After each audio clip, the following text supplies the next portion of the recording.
Comenzamos, hermanos, hermanas, aquellos que nos siguen a través de nuestro canal de YouTube o en nuestras páginas de Facebook. Estamos hoy en la clase 17 y vamos a entrar en el capítulo 15 de Apocalipsis. Para los que no se ven por primera vez a través de YouTube o de estos medios, este grupo es un grupo de hermanos, misioneros, pastores de distintos países de Latinoamérica que venimos realizando este estudio. Es un estudio que además trata de ser un estudio abierto, un estudio tipo taller, digamos, donde por sobre todas las cosas lo que queremos es conocer profundamente la palabra de nuestro Señor Jesucristo.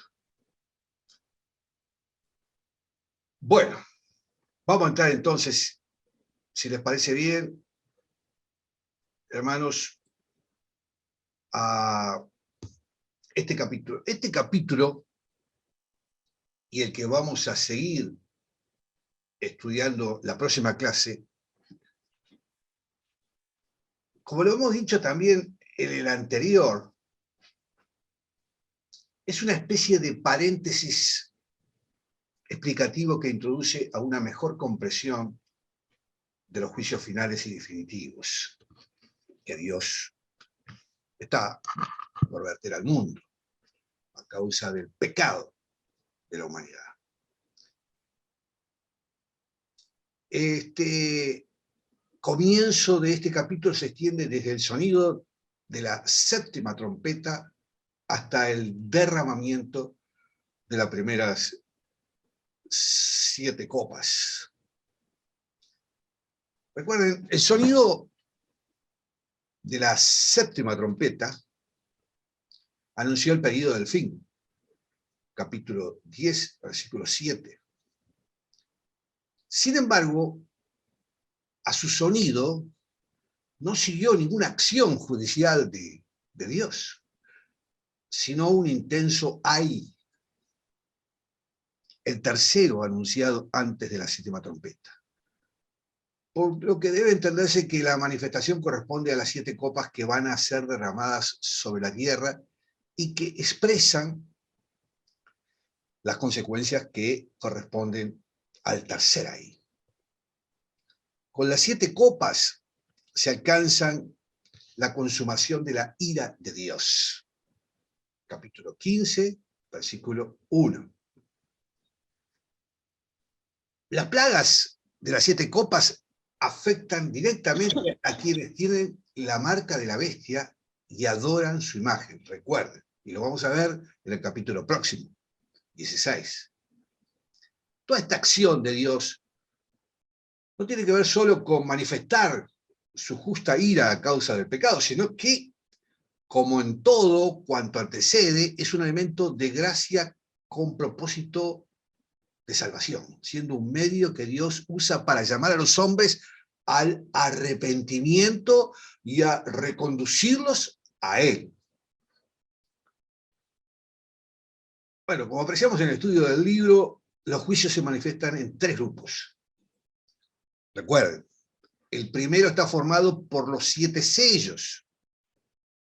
El segundo se desarrolla en los juicios de las trompetas contenidas dentro del 7º sello.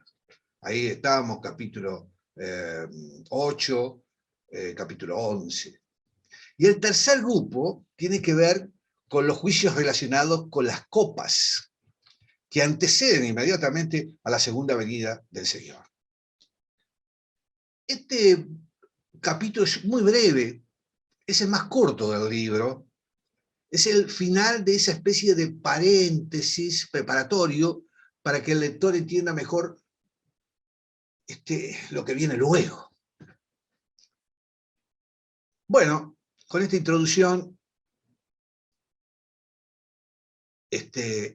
que además se explica en el capítulo anterior, es suficiente, creo, para la introducción del capítulo que vamos a estudiar en el día de hoy. Lo vamos a estudiar en 3 partes.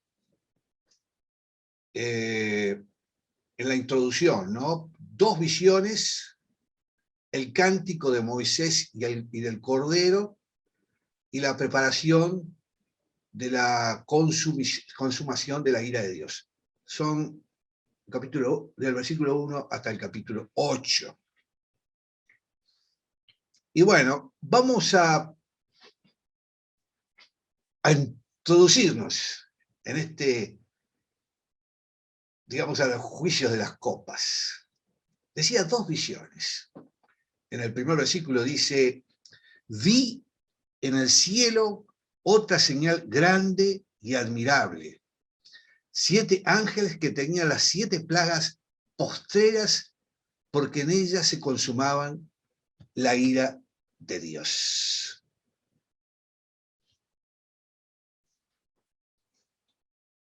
Vamos a reiterarlo.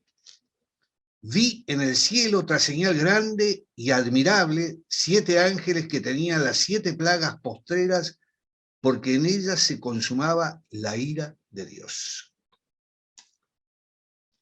Una nueva señal se hace visible para Juan en el cielo, que introduce con una expresión prácticamente igual a la descripción de la señal de la mujer, ¿se acuerdan? En el capítulo 12, versículo 1. Si lo tienen por ahí, vamos a pedirle a Virginia que me lea el capítulo 12, versículo 1, ya que estamos. Así picamos un poquito para recordar esta señal. ¿La tiene por ahí, Virginia?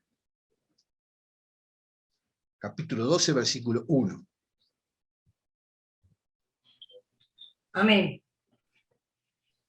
Apareció en el cielo una gran señal y una mujer vestida del sol, con la luna debajo de sus pies y sobre su cabeza una corona de 12 estrellas. Muy bien, ahí teníamos entonces esa señal. La palabra señal equivale a maravilla o asombro. La señal ocurre en el cielo, aunque esta expresión no está traducida en algunas versiones como Reina Varela 60. Esa señal, además de maravillosa o admirable, es también grande. Miren los adjetivos que estamos manejando.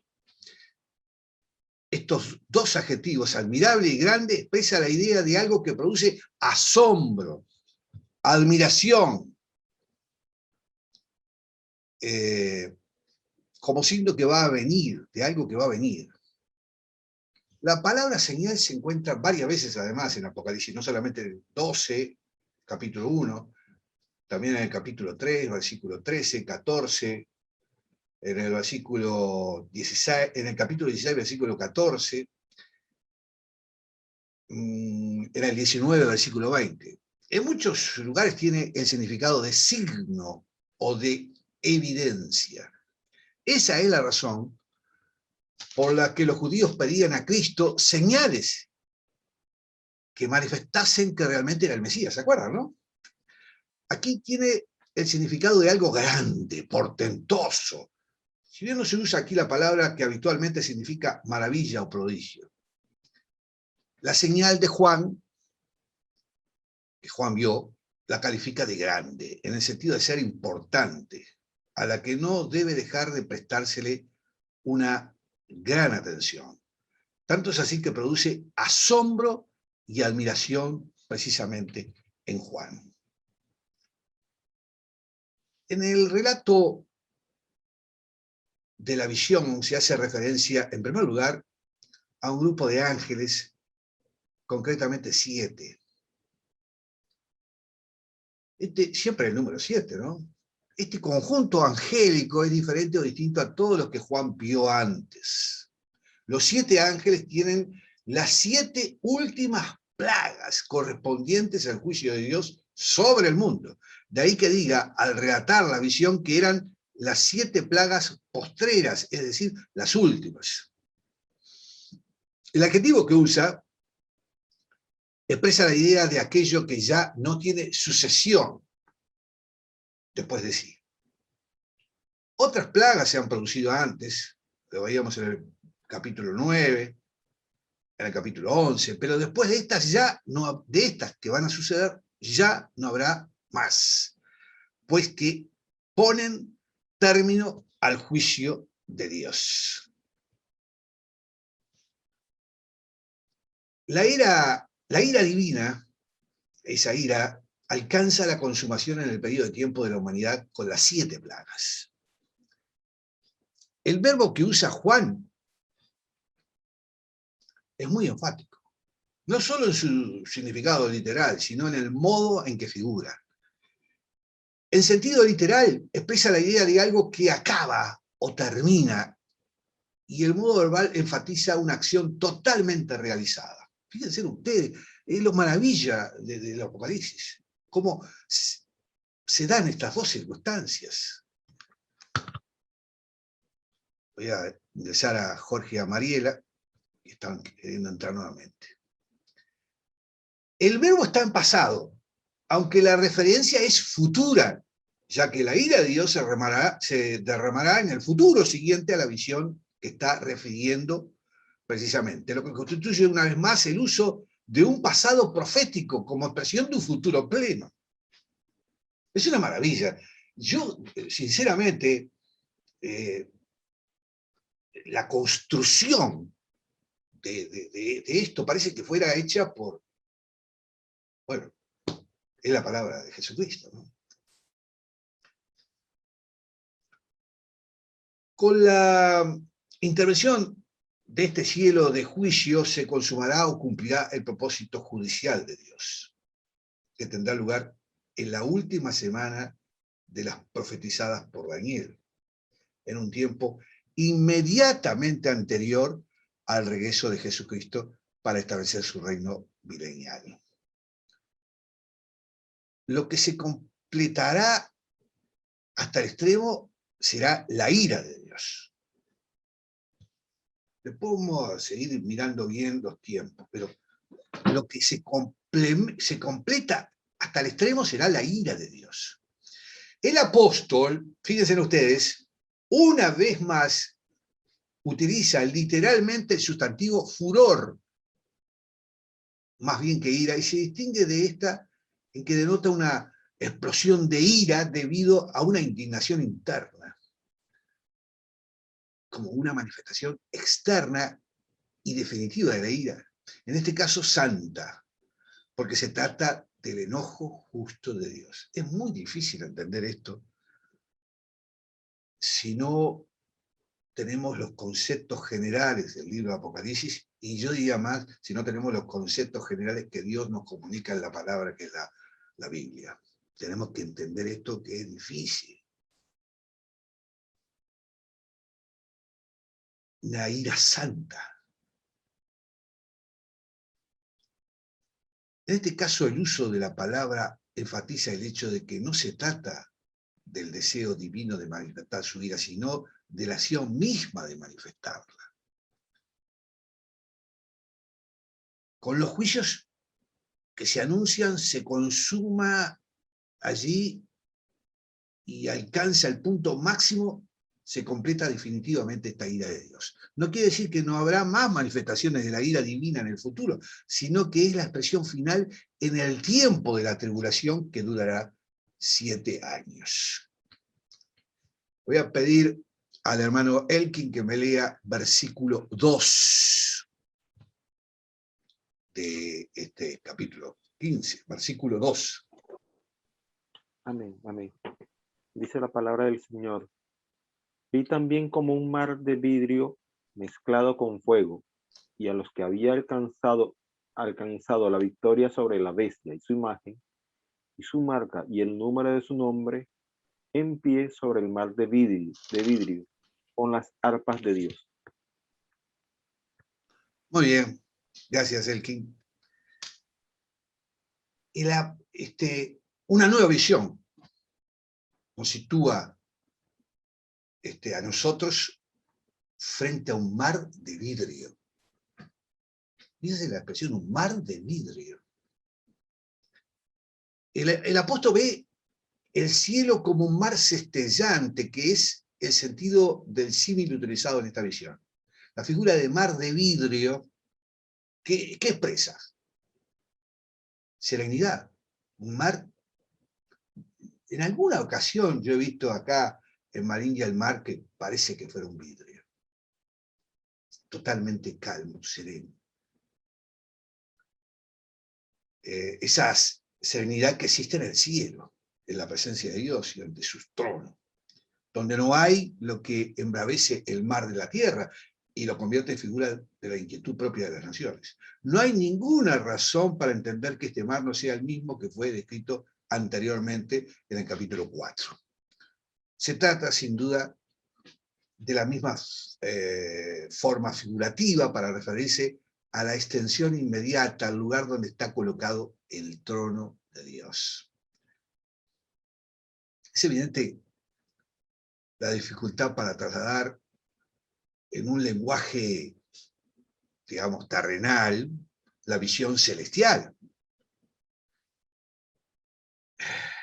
De ahí que, bueno, se compare lo que vio delante del trono como algo semejante a un mar de vidrio, usando para ello un adjetivo que califica lo que es de vidrio o semejante a él.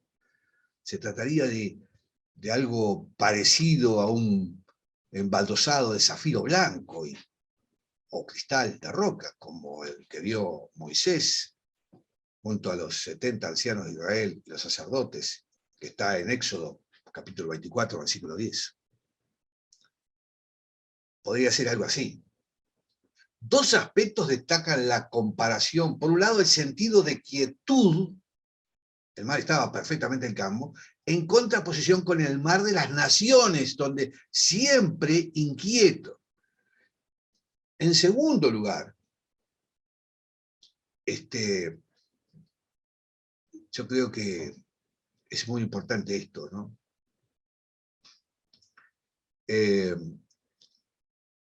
La paz y la santidad describen con precisión el entorno al trono de Dios, o sea, transparencia. El Señor es el príncipe de paz, quien es el único que pueda darle, digamos, la diferencia al mundo, incapaz de encontrar la paz. A Dios se le califica como Dios de paz, en Romano, en Colosenses. En el entorno de Dios solo hay una verdadera paz, de ahí que los creyentes sientan paz en la medida en que perseveran en Dios, confiando y dependiendo de Él. Hay un versículo de Isaías, le voy a pedir a Ildefonso que lo busque ahí, Isaías, sobre este tema, ¿no? Isaías 26, versículo 3.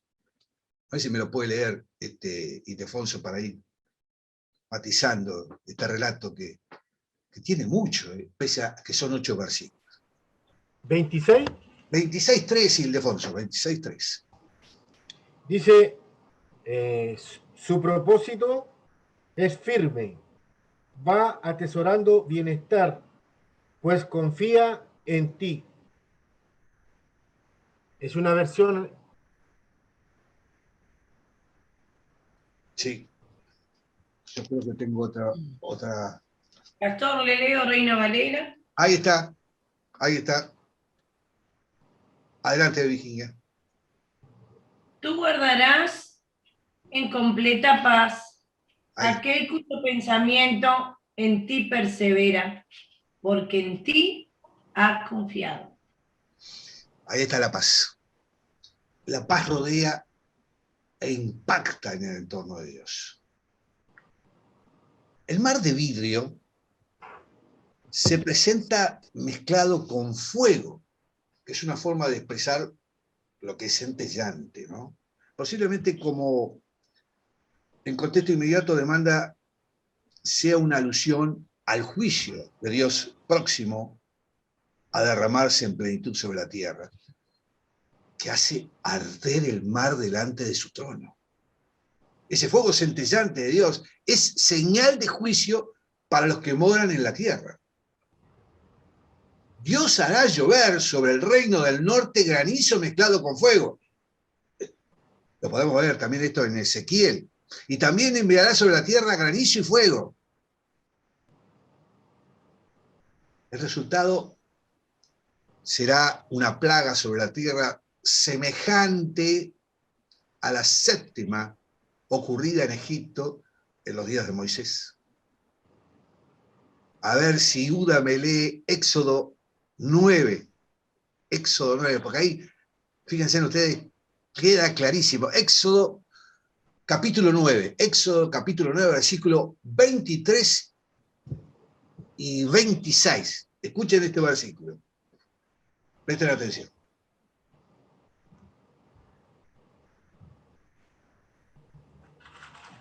Éxodo. Y Moisés Ahí está.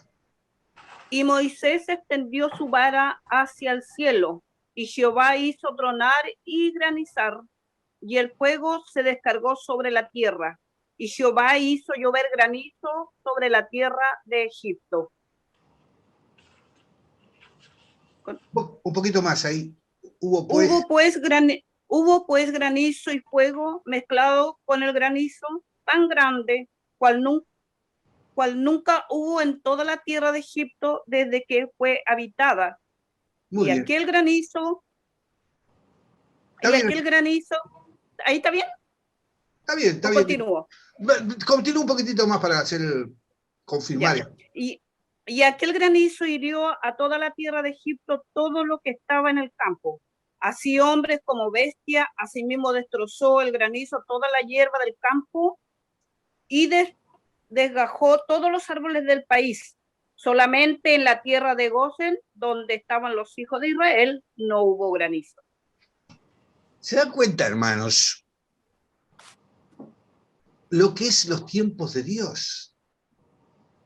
Ya esto nunca había sucedido en la tierra en la época del Éxodo, cuando Moisés extendió su vara hacia el cielo. Nunca había sucedido, pero ahora ya nos está anunciando que va a suceder nuevamente.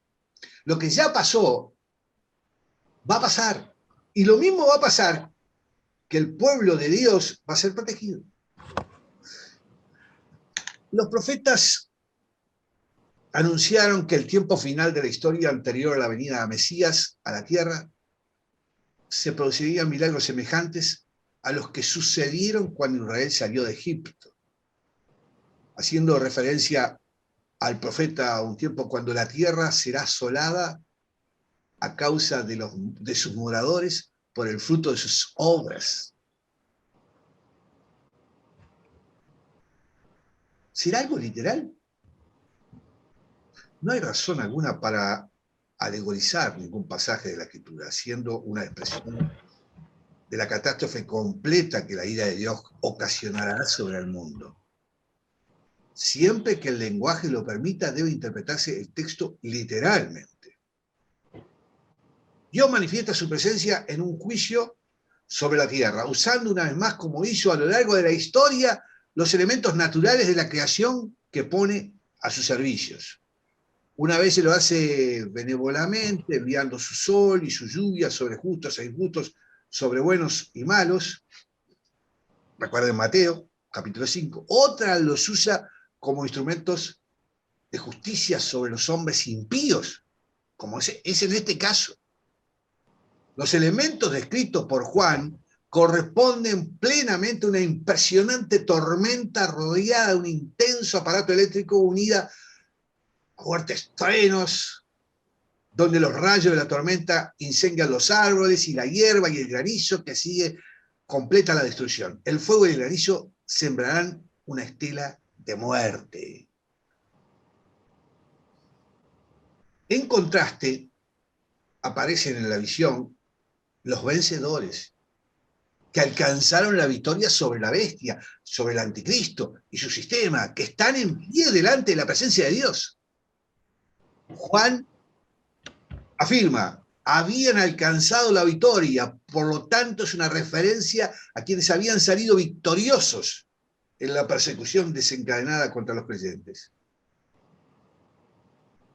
El número de los vencedores era grande, pero sobre todo lo que se destaca en la victoria de ellos es la visión que los presenta victoriosos.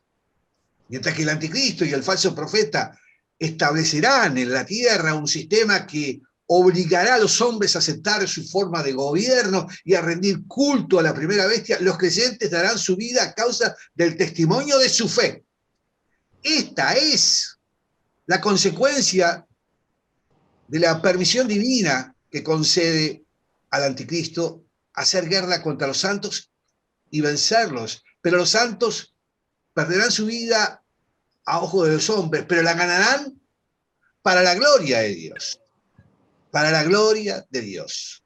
Rehusaron obedecer al anticristo y su sistema porque no podían hacerlo al mismo tiempo con Dios. Es decir, no podían obedecer a Dios y al anticristo juntamente. Por lo tanto, escogieron morir antes de ser infieles a Dios. Sellaron su fe con sus vidas. Yo le pedía a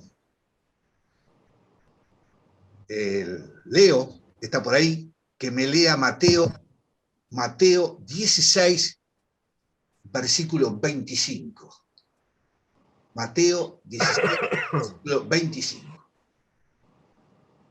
A ver si lo tiene por ahí. Así lo intercambiamos. Usámoslo. Amén. Adelante, Leo. Vamos arriba. Porque todo el que quiera salvar su vida la perderá. Y todo el que pierda su vida por causa de mí la hallará. Hermanos, hermanas, la situación en la eternidad depende de la resolución a seguir o no seguir a Jesús. La palabra que Mateo utiliza para referirse a vida es la misma que denota alma y que equivale a persona integral, es decir, todo el ser humano. La enseñanza afirma que hay alguno que tiene como prioridad actual salvar su vida, en sentido de la vida temporal, vida en el tiempo de su historia terrenal, la vida del hombre sobre la tierra debajo del sol. Es una expresión que se usa en Eclesiastés, es corta y efímera. Yo siempre digo, ¿cuánto podemos vivir? 50, 60, yo voy a cumplir 70 años, 80, 90, 100. Mi abuelita vivió 101 años. Comparen 101 años con la eternidad. No tiene comparación. No tiene comparación. Muchos ejemplos de esto aparecen en la Escritura, al compararla con un correo o naves veloces que pasan de largo. No va ninguna alusión a Virginia y a Leo. A una flor de primavera que nace y en el mismo día es cortada. Son expresiones que están en la Biblia. A la niebla del principio del día que se desvanece pronto el sol de la mañana. Al rocío de la madrugada, que sigue el mismo curso. En fin, sin duda la vida presente del ser humano es corta y termina. Esto, hay muchos que parecen que no lo visualizan, que no lo llegan a entender, no lo conocen. Piensan que van a vivir esto por siempre. La vida temporal es como, mire, sin duda la vida presente del ser humano es corta y termina, pero todo cuanto se alcance en ella deja de ser válido a la muerte de la persona. ¡Pac! Se acabó. Se murió. Y Jesús establece un contraste entre la vida temporal y la vida eterna. La vida temporal es como un punto en el arranque de una línea que llega al infinito, que es la vida eterna. Algunos centran todo su interés en la vida temporal, pasajera, efímera, procurando salvarla a ellos mismos, es decir, darle un valor, una dimensión temporal cómoda y provechosa. para el yo de la persona. El único modo de salvar la vida de este modo es renunciar a seguir a Jesús. Y estos perderán la verdadera vida, que es la vida eterna. Así de claro. Este es un principio clarísimo que es tan claro que no se ve por muchos. No han querido estar en el seguimiento y la comunión como el único que puede dar vida y vida eterna. Y son lanzados a la muerte definitiva, la segunda, en un perpetuo vivir en muerte o morir viviendo desalojados de la presencia de Dios. Y lanzados para siempre en el infierno perpetuo. Estos son los cobardes que por egoísmo propio renuncian al sufrimiento y conflicto que ocasiona seguir a Jesús. A los cobardes les será negada la entrada a la vida eterna. Apocalipsis capítulo 20, 10 y 21 también. Capítulo 21, versículo 8. Ya lo veremos. La enseñanza de Jesús constituye un tremendo llamado a la reflexión. Algunos han salvado la vida que dura un momento, han renunciado al seguimiento a Jesús por temor a la muerte, por lo tanto pierden la vida que dura para siempre y se introducen en la experiencia de una muerte eterna. Por el contrario, hay algunos que estamos decididos al seguimiento del crucificado Señor y perderemos la vida temporal para recuperarla de nuevo en una dimensión gloriosa y disfrutar con Cristo por toda la eternidad. En estos que renuncian a su vida por seguir a Jesús, vive en el Espíritu de Jesucristo mismo. La construcción,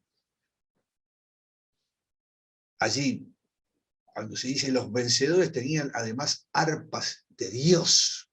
Fíjense ustedes, la construcción de la expresión está en forma de un objetivo, queriendo dar a entender que las arpas son para usar en el culto a Dios. Está tratando de entrar Jorge y María nuevamente. Ahí está.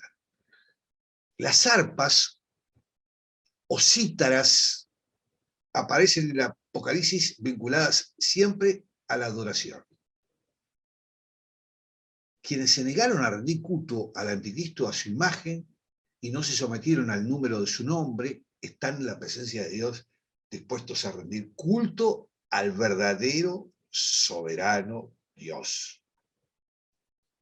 Las arpas, hermanos, son también una expresión de victoria, ya que ellos vencieron no por su fuerza, sino por la de Dios en ellos. Por tanto, están dispuestos a alabar y adorar al Señor que les ha dado la victoria. Y ahí vamos a entrar en el canto de Moisés y del Cordero, versículos 3 y 4, y le voy a pedir a la hermana Uda, si me lee versículo 3 y 4.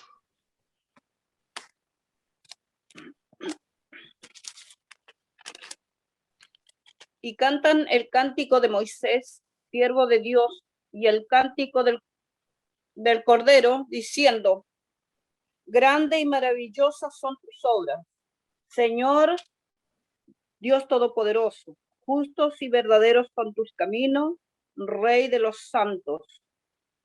¿Quién no te temerá, oh Señor, y glorificará tu nombre? Pues solo tú eres santo, por lo cual todas las naciones vendrán y te adorarán, por tus juicios se han manifestado. Gracias, hermana. Los santos, en la presencia de Dios sobre el mar de vidrio, cantaban alabando a Dios. El canto de alabanza, que es común en el contexto general del Apocalipsis. Juan dice: cantan el canto de Moisés, el siervo de Dios, y el canto del Cordero. El versículo plantea una dificultad de determinar si se trata de un cántico o de dos. Pero no importa, la construcción gramatical con dos conceptos precedidos ambos de un artículo determinado sugiere que se trate de dos cánticos mejor que uno solo. Pero es un detalle. En ese sentido sería uno el de Moisés y el otro el del Cordero. Algunos, sin embargo, consideran que es un solo cántico. Y otros incluso dicen que son tres. Uno el de Moisés, otro el del Cordero y el otro el de los mismos vencedores, empezando a partir de diciendo.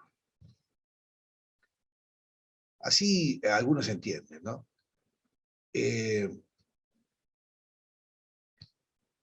Hay un profesor, teólogo, que habla, dice que se trata pues de tres cantares en apariencia distintos. Como le decía, es una posición. En fin, veamos ese cántico de los triunfadores de la bestia. La tercera posición, se habla del canto de Moisés, del Cordero, pero este profesor dice el cántico de los triunfadores de la bestia. Ante todo se advierte al leerlo que es un cántico lleno de reminiscencias bíblicas. Y analizando su estructura tiene dos partes totalmente distintas. La primera parte es un himno a Dios omnipotente que obra maravillas a favor de su iglesia, y sus obras son admirables, como cuando actuó contra Egipto, y va dirigido al Padre en una serie de vocativos arameos. Los caminos de Dios son la manera con que procede la historia, y bueno, esa visión.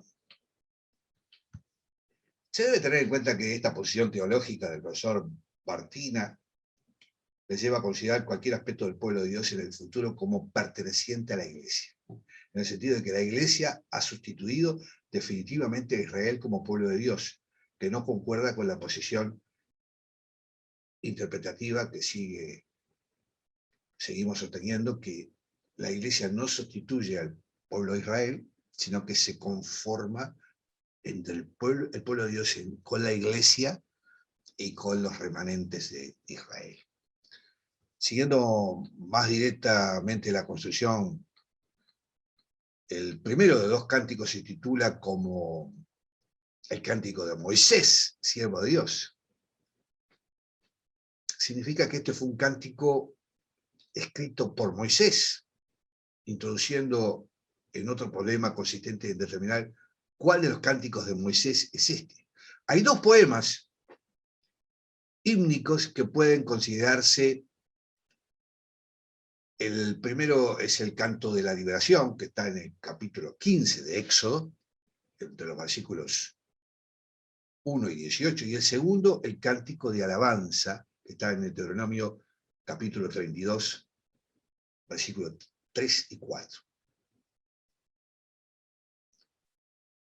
Les reitero los versículos, después lo leen para comprobar, porque es el canto de Moisés. Éxodo 15, versículo 1 al 18, y Deuteronomio capítulo 32, versículos 3 al 4, 3 y 4.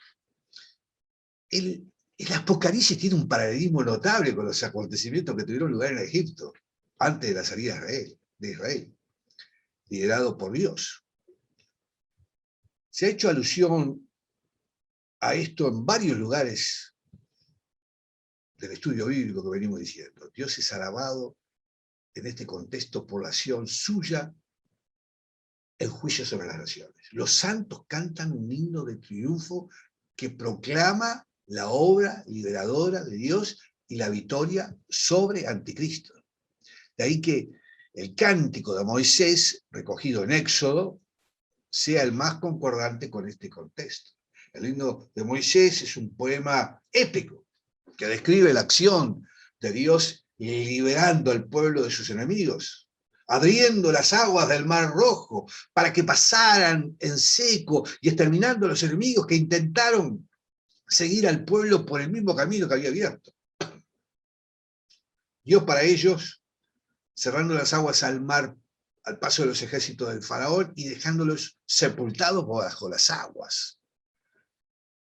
Y el cántico de Moisés concluye con una referencia a Dios como rey. Jehová reinará eternamente y para siempre. A Moisés se le da aquí el título de siervo de Dios, no como un calificativo nuevo, sino como referencia al que el Señor mismo le había otorgado.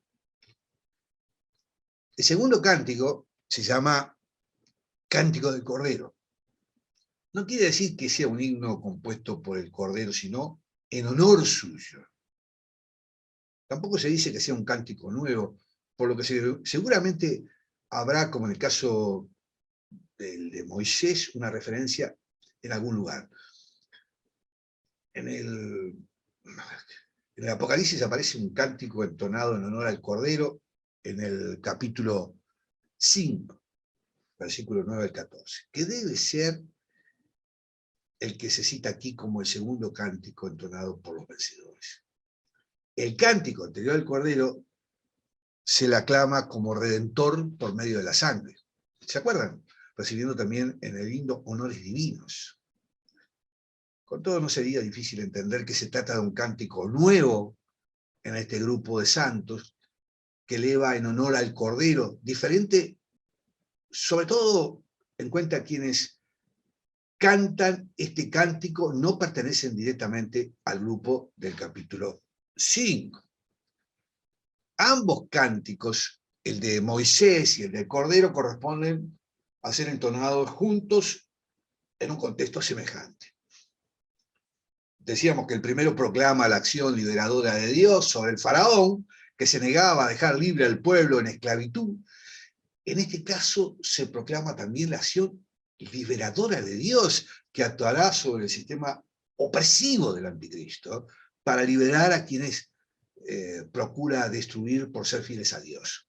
La acción libertadora o liberadora corresponderá a una obra del Hijo, el Señor Jesucristo, que debe ser adorado como corresponde a Dios. El cántico alude a algunas perfecciones divinas. Es posible distinguir en el cántico dos partes. La primera proclama las perfecciones aplicadas al Padre y la segunda, perfecciones aplicadas al Señor Jesucristo. Sin embargo, siendo Dios tanto el Padre como el Hijo, corresponden indistintamente a cada una de las personas divinas. Más bien, corresponde entender que las perfecciones de la primera parte son una declaración de omnipotencia de Dios, mientras que la segunda expresan la rectitud judicial de Dios. Dios es aclamado por sus obras, que son grandes y admirables. La frase concuerda con pasajes del Antiguo Testamento, ¿no? Podríamos citar muchos. Salmos, por ejemplo. Se los dito, después lo miran. Salmo 80, versículo 8 al 10. Salmo 139, versículo 14.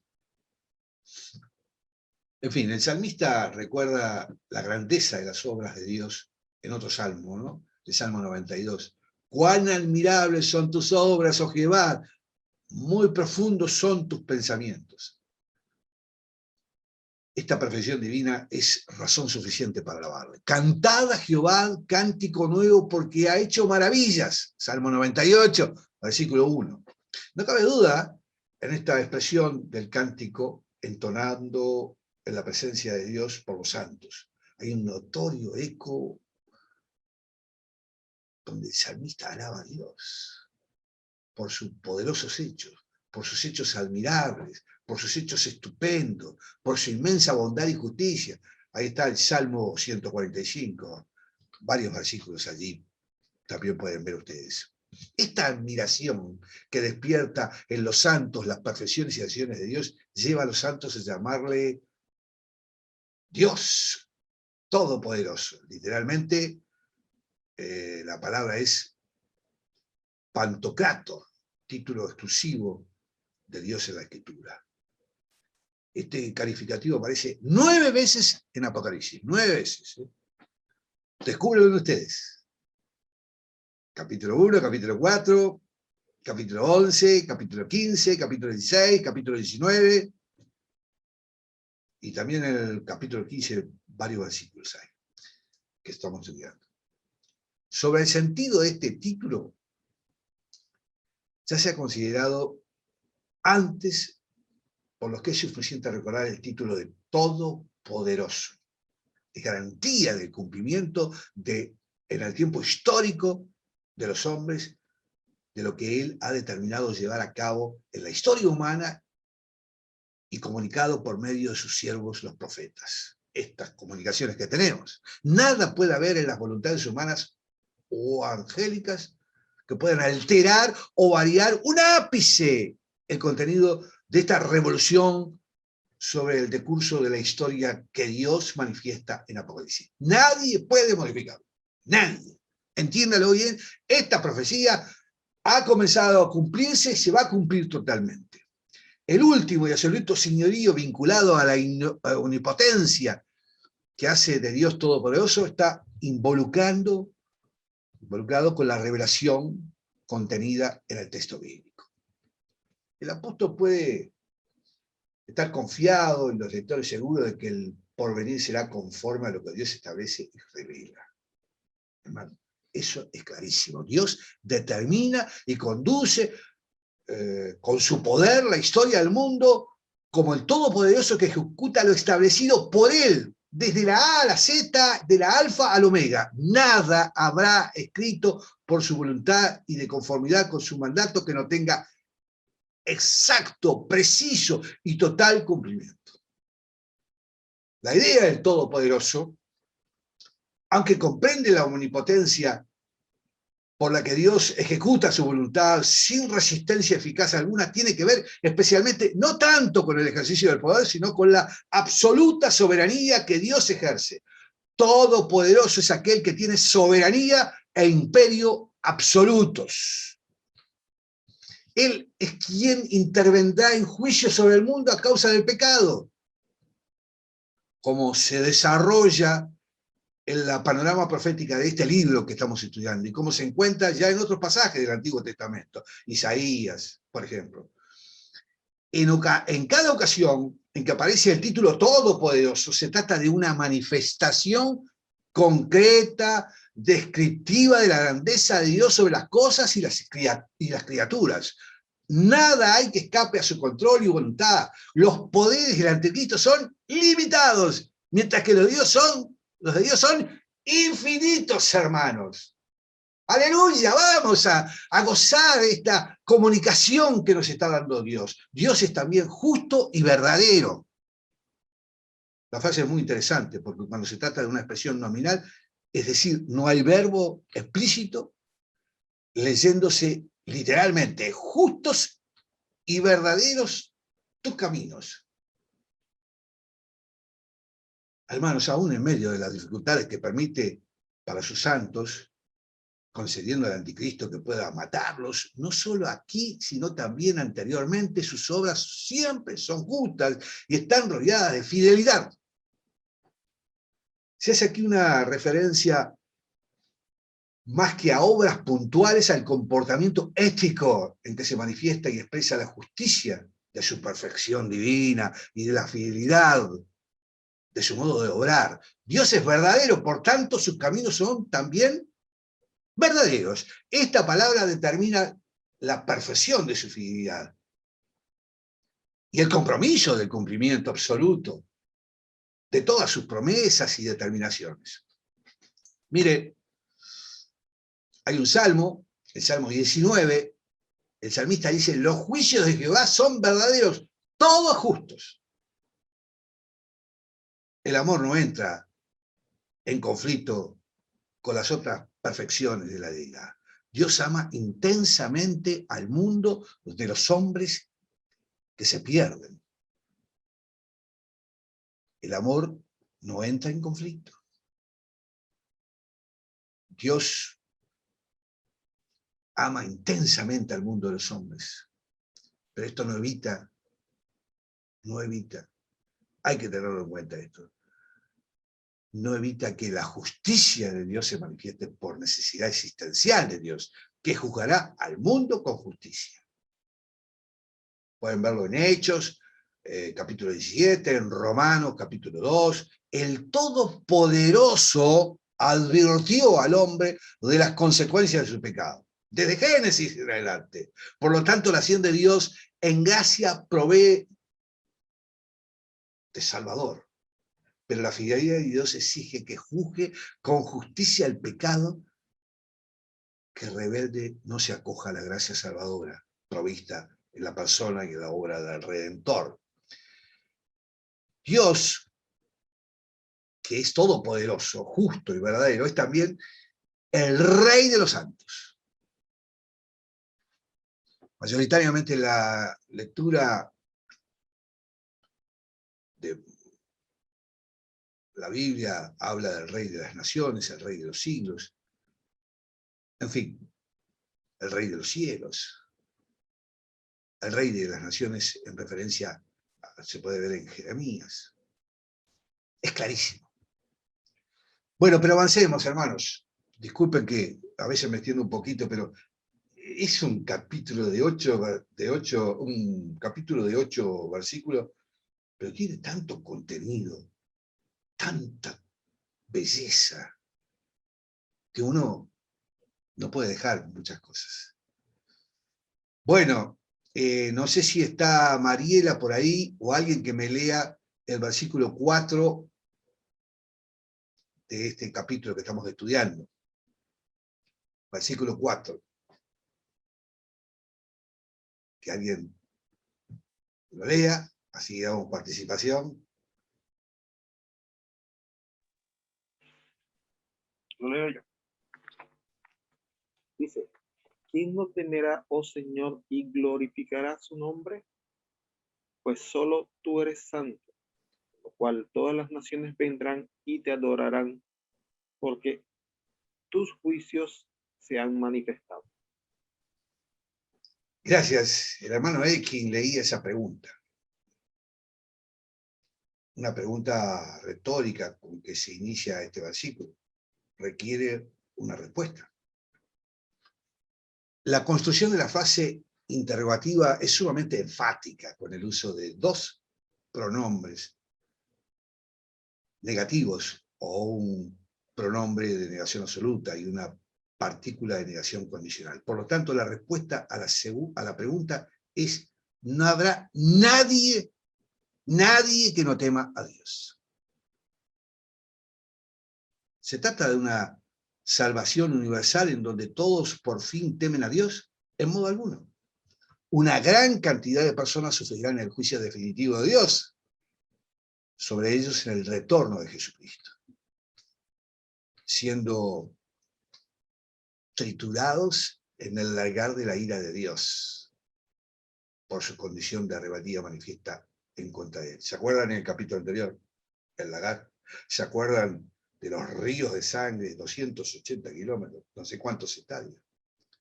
Se trata de esta afirmación de algo relativo al futuro final, en donde todos, santos o perdidos, reconocerán de grado o forzosamente que Jesús es el Señor. Tiene que ver esto con la enseñanza del apóstol Pablo cuando dice en Filipenses 2:11. Filipenses 2:11. Virginia, léame, vamos a ir a Filipenses 2, versículo 11. Mire lo que dice Pablo. Léeme el 10, Virginia. Amén. Yo me equivoqué en el número. Para que en el nombre de Jesús se doble toda rodilla de los que están en los cielos y en la tierra y debajo de la tierra. Y ahora el 11. Y toda lengua confiese que Jesucristo es el Señor, para gloria de Dios Padre. Gracias, ahora sí. El contexto de estos dos versículos determina que este reconocimiento será consecuencia de la manifestación de los juicios de Dios, que conducirá a que sea reconocido en miedo por las gentes de la tierra. Apocalipsis 11, versículo 13. Pero a la postre será el trato que recibirán de todos los salvos que entren al disfrute del reino que el Señor establecerá en la tierra. La interrogativa del versículo evidencia que durante el tiempo de la tribulación hay muchos que no reconocen a Dios, ni le reverencian, pero indudablemente llegará el tiempo en que será reverenciado por lo que Él es y por lo que Él hace. La verdad que cuánto de información tenemos aquí, ¿no? Una definitiva razón para que Dios sea glorificado es que Él es solo santo. La expresión formada por dos adjetivos, ambos predicados, definen lo que es exclusivamente propio de Dios, a quienes los serafines proclaman por su santidad. En Isaías lo vemos. Solo Él es santo porque es incontaminable, en razón del carácter sagrado de Dios y de su santidad esencial, es digno de ser alabado. Ese calificativo de santo se da a Cristo para explicar la razón de su resurrección. El cántico de los santos no está dedicado a proclamar su fe, ni siquiera su victoria en razón de ella sobre el anticristo, sino a glorificar a Dios, el único digno de ser alabado. El cántico en el cielo afirma que Dios será alabado por todas las naciones que vendrán con el propósito de rendir la adoración. Dice el Salmo 86, dice, todas las naciones que hiciste vendrán y adorarán delante de ti, Señor, y glorificarán tu nombre, porque tú eres grande y hacedor de maravillas, solo tú eres Dios. La adoración será plena, literalmente. Tiene que ver con postrarse y arrodillarse delante de Dios. La causa de esa adoración, la justicia de sus acciones, que en su juicio se ha manifestado. Una vez más se aprecia acá el futuro profético, construido claramente, donde se expresa una acción pasada y concluida plenamente. Dios ha manifestado su justicia en los juicios sobre los transgresores. Tal como esta actuación conduce a engrandecer su nombre entre las naciones. En el capítulo 1 de Malaquías se ve. Las acciones divinas, a ver si me pueden cortar ese micrófono ahí que está abierto.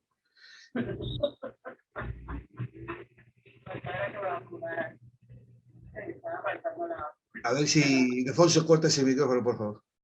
Las acciones divinas, tanto en juicio como en misericordia, serán notorias entre todas las naciones, porque entonces, en el tiempo del reino del Mesías, habrá un pleno conocimiento de Dios en la tierra. Las naciones adorarán a Dios en aquel tiempo. La justicia divina expresada en actos concretos será notoriamente manifestada en la derrota final de los enemigos, que dará paso al tiempo de paz plena del reino de Dios. Bueno, vamos ahora, ¿quién me lee el versículo 5? Así vamos avanzando rápidamente. Versículo 5. Adelante, adelante, vamos arriba. Somos triunfadores. Versículo 5 de este capítulo. ¿Amén? Sí. De versículo 5, versículo 5 al 8 vamos a leer. Vamos a leer los tres versículos finales. Amén. Después de estas cosas miré, y he aquí, fue abierto en el cielo el templo del tabernáculo del testimonio.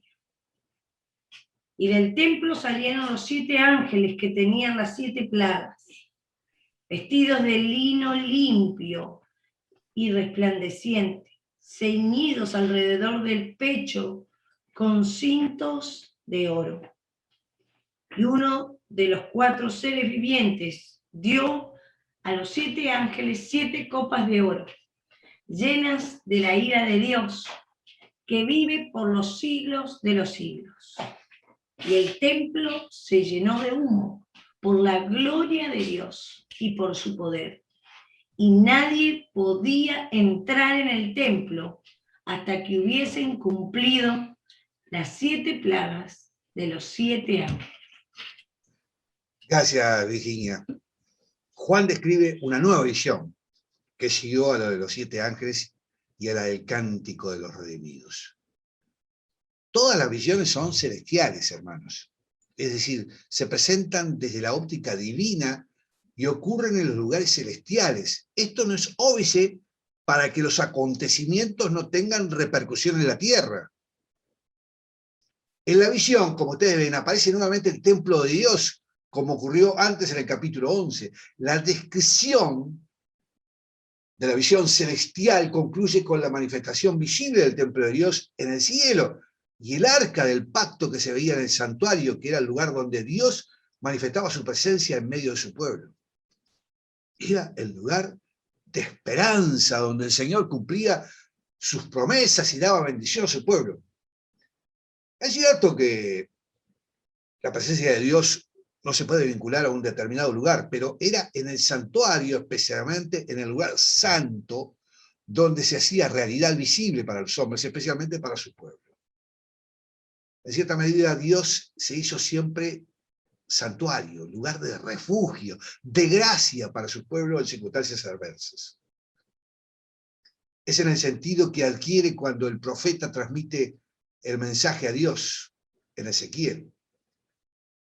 En el versículo 16 del capítulo 11 dice: por tanto, di, así ha dicho Jehová el Señor, aunque les he arrojado lejos entre las naciones, con todo eso les seré por un pequeño santuario en las tierras a donde llegue. La palabra para santuario se usa para referirse al santuario como lugar santo, donde Dios se manifiesta y es objetivo de culto. Muchas veces se usaba por los judíos como referencia principal al lugar santísimo, donde estaba el arca del pacto y en donde se manifiesta la presencia de Dios. Al santuario de la visión se llama del tabernáculo del testimonio, en alusión directa al primer santuario mandado a levantar a Moisés, donde en su lugar santísimo se guardaba el arca, en la cual estaban las 2 tablas de la ley, que recibían también el nombre de tablas de testimonio. El tabernáculo del desierto se le llamó tabernáculo del testimonio. El calificativo obedecía no solo a la presencia en él de las tablas del testimonio, sino también a que su sola presencia era testimonio visible del amor y la comunión de Dios con su pueblo, manifestando su presencia entre ellos, a pesar de la condición de aquellos, una expresión de testimonio de su gracia. Jesucristo haría realidad en toda la dimensión ese tipo del Antiguo Testamento cuando campó entre los hombres mediante su humanidad, haciendo visible en él mismo la gracia y la fidelidad de Dios. La visión anterior del templo de Dios en Apocalipsis 11 estaba vinculada al arca del pacto que se trataba en la antigua dispensación y en el santuario terrenal, de un mueble de madera forrado de oro, sobre cuya tapa estaba una lámina de oro llamada el propiciario, que recibía parte de la sangre del sacrificio de la expiación, sobre la que se extendía sus 2 alas, que eran sus 2 querubines de oro. En el interior del arca se habían colocado las 2 tablas de la ley, simbólicamente. Dios podría mostrarse propicio al pueblo pecador a causa del sacrificio de expiación, en cuyo simbolismo el animal inocente moría por el pecado del pueblo. Ningún sacrificio animal podía quitar los pecados, pero era la figura y símbolo del gran sacrificio de expiación que el Cordero de Dios efectuaría en el mismo tiempo histórico por Dios, al morir por todos en la cruz. el arca era también un símbolo de la alianza, del pacto del Señor que había hecho para su pueblo, en razón de cuyo compromiso se establecía la protección de Dios en relación con los enemigos del pueblo. En fin, cuento todo esto porque aquí la vinculación no es tanto el arca del pacto, sino la ley de Dios y a su presencia justa y santa que anuncia el juicio sobre los impíos de la tierra. Y dice, y del templo salieron los 7 ángeles que tenían las 7 plagas, vestidos de lino limpio y resplandeciente y ceñidos alrededor del pecho con cintos de oro. El tabernáculo de Dios en el cielo fue abierto para ver la salida de 7 ángeles. Estos proceden del santuario de Dios, el lugar de su presencia. Tenían las 7 plagas, en el sentido de que sus acciones llevarían aparejadas los juicios previstos de Dios para el mundo. Estos ángeles son instrumentos al servicio del soberano en la ejecución de sus propósitos, que en el contexto están relacionados con la expresión final del juicio de Dios sobre el mundo, en preparación para el establecimiento del reino mesiánico. Estos ángeles salieron del santuario. Los ángeles estaban vestidos de lino blanco, como una expresión de rectitud, de santidad. Es interesante, hermanos, apreciar que los ángeles salen del santuario de Dios, es decir, del lugar de su presencia, lo que supone necesariamente la santidad de ellos mismos, puesto que nada que no sea santo tiene acceso al santuario de Dios, donde nada inmundo puede estar delante de él. Los vestidos de los ángeles, además de limpios, eran también resplandecientes, usando Juan un adjetivo que está vinculado con la raíz de lámpara. Son vestidos que reflejan la gloria de Dios, o el ministerio glorioso que estos ángeles tienen encomendados por el Señor. Los vestidos de lino, en este caso, expresan figurativamente la rectitud de conducta propia de los ángeles santos. No son vestidos blanqueados con la sangre del Cordero, como los propios de los salvos, ya que los ángeles santos no tienen necesidad alguna de redención, y tampoco la hay para los caídos. Simplemente es una figura de la santidad de los servidores de Dios en los cielos. El hecho de estar ministrando en la presencia de Dios hace que sus vestidos sean brillantes, resplandecientes, luminosos, de la misma forma que el rostro de Moisés resplandecía cada vez que estaba en la presencia de Dios. La vestidura de los ángeles describe entonces en otros lugares de Éxodo, por ejemplo, los versos y los lugares como resplandecientes. Junto con las ropas se describe también los fajines de oro que a modo de bandas o cinturones sujetaban sus vestidos a la altura del pecho, expresando aquí una figura de nobleza, de dureza, de pureza, de ese ministerio ordenado por Dios mismo, como oficiales al servicio del Rey de Reyes, Señor de los señores. Juan dice antes que vio que los 7 ángeles salieron del santuario, lo que indica que su tarea encomendada y procedente de Dios se va a ejecutar inmediatamente. El tiempo de juicio que culminará el periodo de tribulación está a punto de producirse. Dice el 7º versículo, y uno de los 4 seres vivientes dio a los 7 ángeles 7 copas de oro llenas de la ira de Dios que vive por los siglos de los siglos. Los 7 ángeles reciben 7 copas que le fueron entregadas por uno de los 4 seres vivientes. Como se ha visto antes, están junto al trono, rodeándolo.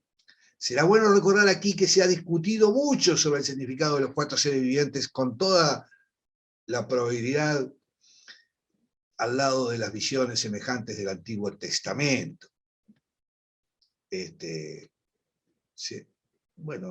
Se trate de ángeles especiales, bien sean de la orden de los serafines, como en la visión de Isaías, o bien de los querubines, que es la visión de Ezequiel. Tanto los primeros como los segundos tienen en su actividad la defensa de la adoración y de la santidad de Dios, de modo que nada impuro pueda acceder a su trono y nada imperfecto pueda ser aceptado.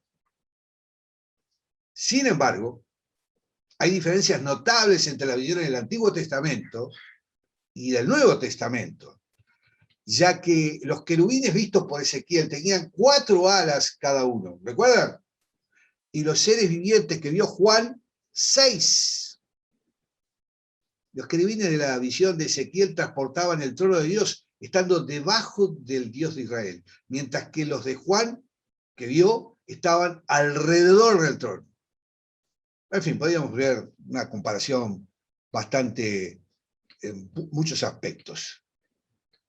El cuadro celestial que Juan estaba viendo, Dios sobre su trono dispuesto a juzgar, y el juicio tiene una dirección, la tierra y sus moradores. Los 4 seres vivientes están incluidos en esta visión de juicio que va a caer sobre los rebeldes pecadores del mundo. Ese ministerio de los 4 seres vivientes le permite estar en la proximidad de quien es Dios vivo y verdadero y a quien sirven en misiones especiales bajo su autoridad y control. La multitud de ojos que Juan vio, relacionados con el mundo y con el juicio que Dios determinó sobre él, expresan el sentido de una vigilancia permanente sobre todo cuanto ocurre en la tierra. No cabe duda que el conocimiento supremo de Dios es absoluto y que no necesita ningún ser creado, por elevado que sea, para llevar a cabo lo que es suyo, natural, a causa del atributo de omnisciencia y la omnipresencia. Con todo, en razón de la soberanía absoluta que tiene, él determina y hace como mejor le parece tanto en la tierra como en el cielo. Los 4 seres vivientes en servicio del Creador están atentos a lo que les encomienda en relación con la tierra y vigilantes para llevarlo a cabo conforme a lo encomendado por Dios. Y vamos al último versículo. Y el templo se llenó de humo por la gloria de Dios y por su poder. Y nadie podía entrar en el templo hasta que se hubiesen cumplido las 7 plagas de los 7 ángeles. Bueno, la presencia de Dios en el templo celestial se manifiesta por el humo que satura totalmente el santuario celestial. Muchas veces, en el Antiguo Testamento, la gloria de Dios llenó el santuario de manera que los hombres no podían entrar a él, ni siquiera Moisés, a quien Dios había llamado para el liderazgo del pueblo, pudo hacerlo en esas ocasiones. Los sacerdotes no podían acceder al santuario en el día de la dedicación, luego de la oración del rey Salomón, porque la presencia del Señor lo impedía. En fin, la presencia del Señor iba acompañada de gloria, lo que los hebreos llamaban Shekinah, es decir, la gloria de la presencia de Dios. En la visión de Juan, nadie podía entrar en el santuario de Dios. Juan ve también en la visión que junto con la gloria de Dios se manifiesta también su poder. Gloria y poder, que forma parte de la expresión de su gloria. El Todopoderoso va a actuar en juicio y se manifiesta revestido de gloria y de poder. En ese sentido, todo se detiene para que tenga lugar la ira de Dios sobre el mundo. Nadie podría ceder a su presencia durante el tiempo final de su vida. El humo que llenaba el santuario ponía de manifiesto no solo la presencia de Dios, sino la acción divina obrando en furor de su ira. Es algo semejante a algo de lo que Jeremías dice en Lamentaciones. Te cubriste de nube para que no pasase la oración nuestra. Esto está en Lamentaciones, capítulo 3. Anote por ahí, Lamentaciones, capítulo 3, versículo 44. Algunos consideran que que esto tiene que ver con las oraciones de intercesión que pudiese elevarse a Dios en relación con los moradores de la tierra. Estarán impedidas durante ese tiempo a causa de la gracia que había cesado para dar paso al juicio. Ahí, hermano, no hay oración que valga, no hay lamentación que valga, se cumplirá lo que Dios tiene establecido. Tenemos que tenerlo claro perfectamente y tenemos que saber comunicarlo. Muchos hermanos no han tomado conciencia de esto. Esto es vital. Esta es la palabra de Jesucristo, hermanos. Es lo que se viene. No es un invento. Esto está escrito, lo estamos leyendo directamente de lo que escribió Juan, que le ordenó Jesucristo. Tal situación sería temporal, hasta que se hubiesen cumplido las 7 plagas de los 7 ángeles. Las copas expresan la culminación del juicio divino sobre el mundo, antes de la segunda venida de Jesucristo. Dios las había puesto en manos de los 7 ángeles. El juicio divino deberá llevarse a cabo hasta la consumación de su ira. Por tanto, hasta que la 7ª copa se derrame, no habrá otra cosa que no sea la manifestación del furor de Dios sobre los transgresores, que había tenido tiempo suficiente para arrepentirse, y no lo hicieron. Y no lo hicieron. Una sencilla aplicación sobre el contenido del capítulo pone en manifiesto que la justicia de Dios exige su acción sobre el pecado. Durante tiempo, y mucho tiempo, Dios soportó pacientemente a los vasos que se preparaban para la ira. Sin embargo, esto no cierra definitivamente la puerta a la gracia. El Señor seguirá manifestándolo en el futuro. La gracia de Dios tiene como objetivo la salvación de los pecadores. Pero la gracia no impedirá el ejercicio de la justicia, por lo que acarreará su persistencia en el pecado, su rebeldía al negarse a regresar a Dios y su obstinación que rechaza la única vía de salvación en Jesucristo. Eso está en Efesios, capítulo 2. Efesios, capítulo 2, versículos 8 y 9. El juicio divino caerá inexorablemente sobre la humanidad rebelde. Esa expresión tremenda de la ira divina es la necesaria preparación para el establecimiento de un largo tiempo de paz y gozo mediante el reinado del Señor Jesús. Los cristianos debemos ver los acontecimientos futuros como un llamamiento en el presente a una vida santa, sin olvidar que Dios no transigue con el pecado, incluso de quienes somos sus hijos en Cristo Jesús.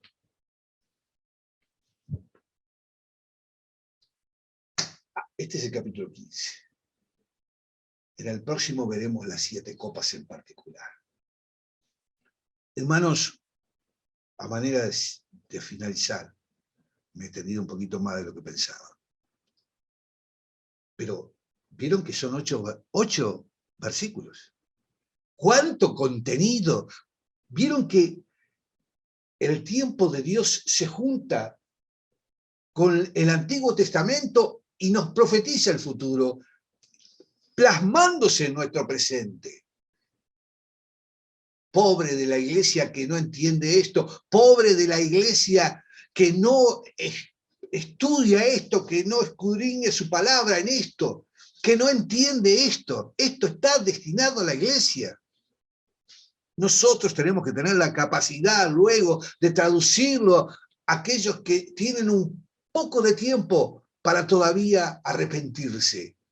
Y esa es la labor que tenemos. Antes que se derramen las 7 copas, antes que la ira de Dios se manifieste, antes que su venida se haga presente.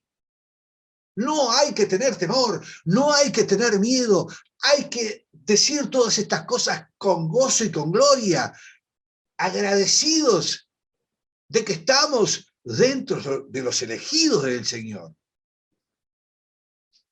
Por eso, iglesia, tiene que tenerse ese sentido de no dejar esto de lado. Hoy este es el tema principal, hoy este es el tema fundamental. Recurrimos, obviamente, al Antiguo Testamento para encontrar las referencias que hoy nos dan estas afirmaciones. Pero hoy nos tenemos que centralizar acá, tenemos que entrar en la preparación de la iglesia. Si no nos preparamos para este tiempo que se viene, ¿qué estamos haciendo? ¿Cuál es la misión de la iglesia? Esta, la que nos está anunciando Jesucristo a través de Juan. Hermanos, me quedé sin garganta ya. Pero cuando uno se compenetra en estos temas, cuando uno visualiza lo que es esto maravilloso que nos comunica el Señor a través de Juan, el Espíritu fluye. Y cada uno de ustedes, hermanos, hoy tienen que estar más gozosos que nunca, pese a todo lo que está pasando en la humanidad. Somos vencedores con el Señor. Gocemos y festejemos. Digamos aleluya, Señor, gracias. Agradecidos estamos. Porque estamos contigo. Porque no estamos con el maligno. Y pongámonos la armadura y salgamos a pelear los últimos tiempos. La batalla va a ser muy difícil. Y si morimos, nos glorificamos igual.